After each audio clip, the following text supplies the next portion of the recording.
এক পিতার দোয়া এটা, এক পিতার স্বপ্ন আমার ছেলে নামাজি হবে, আমার মেয়ে পর্দানসীন হবে, আমার স্ত্রী চরিত্রবান হবে।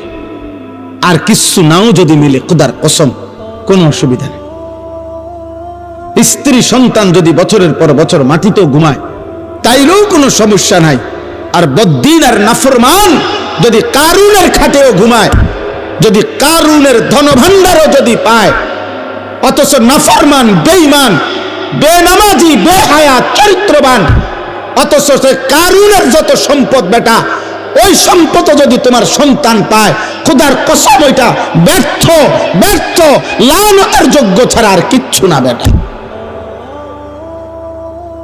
অভিশপ্ত, ওইটা অভিশপ্ত জীবন। আপনি সন্তান কিছুই পায় নাই, কারুনের সব রাখেন বাইর করে লই, আপনাদেরকে দেখাই। মানে কোরআনুল কারীমের মধ্যে এই কারুনের ঘটনা আছে। তো ওই ঘটনার মধ্যে এই যে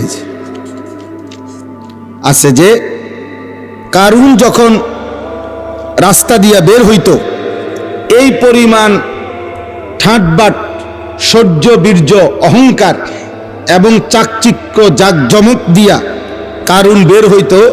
তো তাকে দেখে আশেপাশের মানুষরা আফসুস করত, আফসুস করতো। আল্লাহ কোরআনে ডাইরেক্ট বলছে, আফসুস করতো আর বলতো, আহারে আল্লাহ যদি আমাগরেও কারুনের মতো একটু দিত।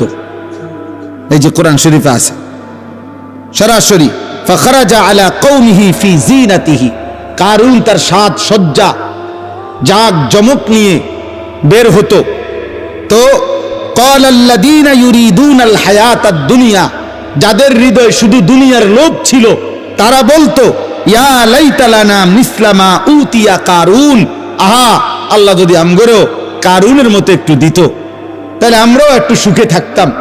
খোদার কসম আল্লাহ বলে, এরপরে যেদিন আল্লাহ কারুনকে তার সমস্ত ঘর সম্পদ, রাশি রাশি স্বর্ণরৌপ্য সহ জীবন্ত মাটির নিচে দাফন করে ফেলছে, ফাখাসাফনা বিহি ওয়া বিদারিহিল আরদা, তাকে তার ঘর সহ আল্লাহ জিন্দা মাটির নিচে দাফন করে দিছে এই নাফরমান বেঈমানকে। তখন কি হইল? ওয়া আসবাহাল্লাযীনা তামান্নাউ মাকানাহু বিল আমস ইয়াকুলুনা ওয়াইকা আন্নাল্লাহা ইয়াবসুতুর রিজকা লিমান ইয়াশাউ মিন ইবাদিহি ওয়া ইয়াকদির লাউলা আমান্নাল্লাহু আলাইনা লাখাসাফা বিনা। পরের দিন